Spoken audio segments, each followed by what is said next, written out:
Hi, thanks for joining a new video. We're reviewing Roku's new streaming players, the Roku Streaming Stick and Streaming Stick Plus. Let's begin. We're discussing two compact devices that enable you to convert nearly any television into a smart TV. These devices provide access to thousands of platforms.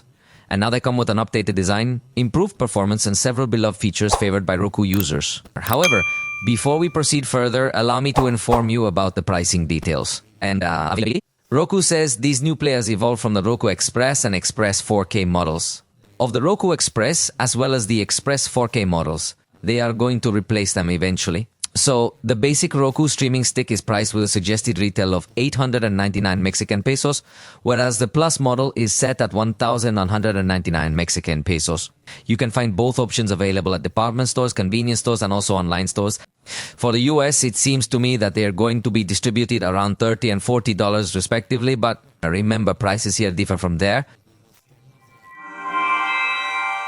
Let's begin discussing the design. Roku aims for a more streamlined approach in this section, which is why both devices are crafted to fit directly behind the TV. This design ensures they do not obstruct or block any other ports. These devices are extremely compact, resembling a memory stick in appearance. USB. Actually, Roku is looking to introduce a concept where the user has the flexibility to pick their own streaming stick and use it with different televisions, like when visiting a friend's house. This means that if you visit a friend's place, you can simply bring your stick along and plug it into their TV. This is particularly convenient, allowing you to easily access your personal content and settings. So whether you're spending time at a friend's house or movie night or just visiting, having your Roku stick with you ensures you enjoy your favorite shows and apps without any hassle. It's really about making the viewing experience more personal and adaptable to different settings and scenarios. When you travel, you can take your TV experience anywhere. No login needed.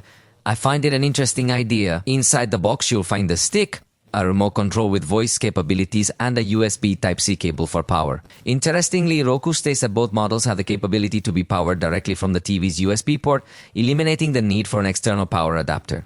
It can function independently, but you can also utilize it in that context, depending on how your setup is arranged. Regarding wireless connectivity, the HD model includes dual-band Wi-Fi, whereas the Roku Streaming Stick Plus is equipped with a more advanced long-range Wi-Fi, which provides a more stable and reliable signal. Even if your router is in a different room, this connection is perfect for streaming content 4K without getting cut off.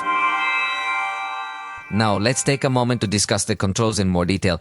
Both of these devices come with a voice remote control, including even the basic model. This is significant because, as Roku explains, they aim to make this feature, which might appear to be quite premium, available to all of their players, including even the most basic and fundamental model. The controller has specific buttons for services like Netflix and Disney, Apple TV and Prime Video, along with the traditional navigation buttons.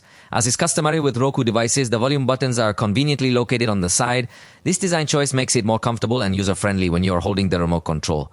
By the way, if your TV is compatible, you have the option to also turn the entire TV on and off using the same controller. You would not need to have two separate controllers. Additionally, thanks to the integrated microphone, it allows you to use voice commands like look for Mexican comedies, or open up Netflix, or play Dragon House, or show me some action or science fiction movies, or anything else you might want. These voice commands not only make it easier to search for content, but they also let you adjust the volume or directly open your favorite apps without needing to scroll through multiple menus.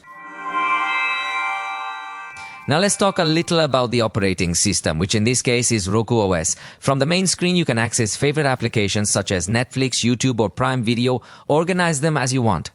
Additionally, you can explore and find new content through the thematic sections that have been introduced, including categories like sports, cooking, home, and many other topics. So, in my opinion, it's quite useful for browsing through content. The interface also offers features like continue watching, which lets you resume precisely from where you stopped.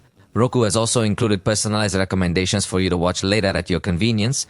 Additionally, Roku has incorporated personalized recommendations and provides quick access to a variety of free content. This includes over 80 live TV channels and more than 50,000 titles available through the Roku channel, all without requiring a subscription. Obviously, you have the option to access all the other platforms that require a subscription. However, what's intriguing here is this added benefit of not only providing access to those platforms, but also presenting a compelling selection of free content at the same time. When it comes to connectivity and compatibility with other ecosystems, note they are compatible with AirPlay DOS, letting you send videos, photos, or mirror the screen from an iPhone. You can connect your iPad or Mac directly to the TV. Now, if you have an Android device that is compatible with Miracast, you're also able to mirror your screen or send content to the TV. However, keep in mind that it doesn't support Google Cast or Chromecast. So, if you're accustomed to using apps that display the cast icon to send content, be aware that this feature might not always be available or recognized. to function, although for instance on an Android device, YouTube works perfectly if you press this button and it will recognize the TV. However, this will not occur if the applications rely solely on Google Cast. Additionally, if you use voice assistants in your home, the same applies. You have the option to integrate this Roku with Alexa, Google Assistant, or even Siri via HomeKit. This integration enables you to use voice commands such as Alexa, open YouTube on Roku, or you might say, hey Siri, play Netflix in the living room. All of this can be done without needing to touch the remote control. Finally, in audio and video, we find the biggest differences between models. The basic model supports full HD at 60 frames per second, sufficient for most TVs, but if you want more, the Roku Streaming Stick Plus will reach up to N with support also for HDR and HLG, providing more vibrant colors, more vivid and better dynamic range as long as your TV is compatible. So, you should check your TV's capabilities before choosing a model. Regarding audio, both devices provide stereo digital output through HDMI, and depending on your setup, sound can be sent to soundbars. And this, it depends on your TV's capabilities.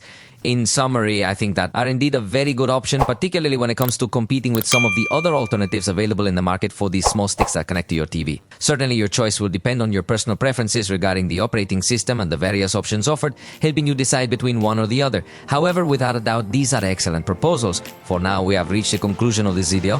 If you enjoyed it, you know you can let us know, and we will catch you next time.